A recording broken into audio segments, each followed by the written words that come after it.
বাংলার বাঘের বাচ্চারা বৈশালিয়া কেমন আছে? তোমরা কেমন আছো? তোমরা কেমন আছো? আমরা জাতীয় নাগরিক পার্টি এনসিপি বিচার সংস্কার এবং নির্বাচনের দাবিতে মাঠে নেমেছি।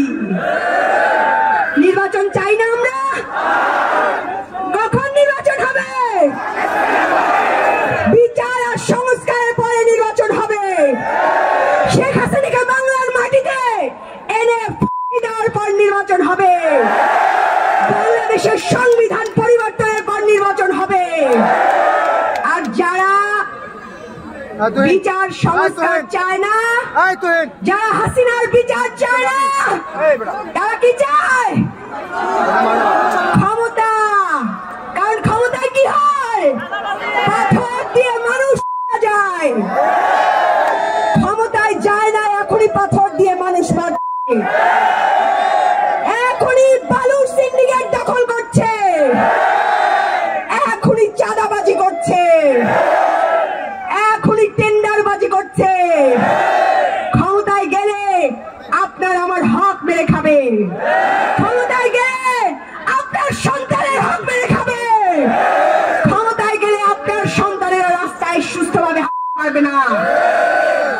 আমি এই বরিশালের সন্তান হয়ে কথা দিয়ে যাচ্ছি, আমাদের সাহসী ভাইরা কোনোদিন আপনাদের সাথে বেইমানি করবে না।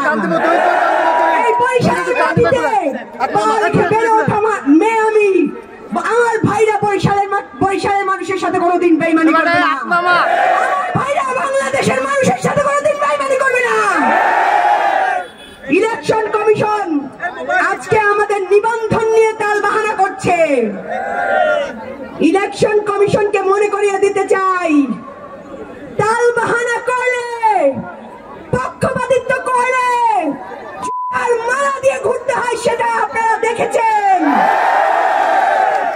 আপনারা যে আমাদের নিবন্ধন নিয়ে তালবাহানা করবেন, এগুলো আমরা আগেই ধরে নিয়েছিলাম। এই প্রশাসন, এই থানার ওসিগুলো এরা কি জনগণের নাকি যেই দলের ক্ষমতা হয় সেই দলের? প্রশাসনকে জানিয়ে দিতে চাই, আপনারা যারা ভালো, আপনাদের নিয়ে আমাদের কোনো আফসোস নাই, আমাদের কোনো দুঃখ নাই।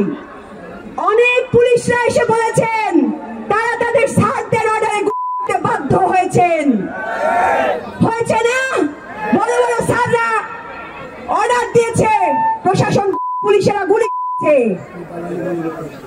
এই দালালদের, এই প্রশাসনের দালালদের প্রতিরোধ করতে হবে। এই বরিশালের ওসিরা নাকি থানায় বসে বলে আমার চেয়ে বড় বিএনপি আর বাংলাদেশে নাই। ওসিদেরকে বলে দিতে চাই, আপনারা যদি জনগণের না হয় বিএনপির হয়ে থাকেন, তাহলে বিএনপির পার্টি অফিসে গিয়ে ঝাড়ু মোছা করেন। ওইখানে ঝাড়ু মোছা করে বেতন নেন, জনগণের টাকায় বেতন নিয়েন না।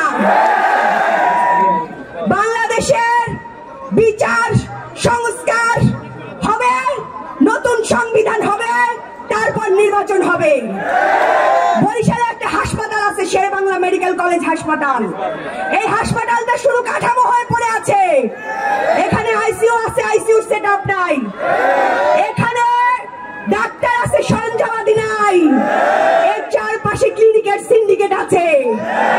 কোন সিন্ডিকেট বরিশালে চলবে না, কোন সিন্ডিকেট বরিশালে চলবে না, কোন চাঁদাবাজের সিন্ডিকেট বরিশালে চলবে না, কোন মাদকবাজের সিন্ডিকেট বরিশালে চলবে না। যারা পাথর দিয়ে মানুষ করে তাদের জায়গা বরিশালে হবে না ইনশাআল্লাহ।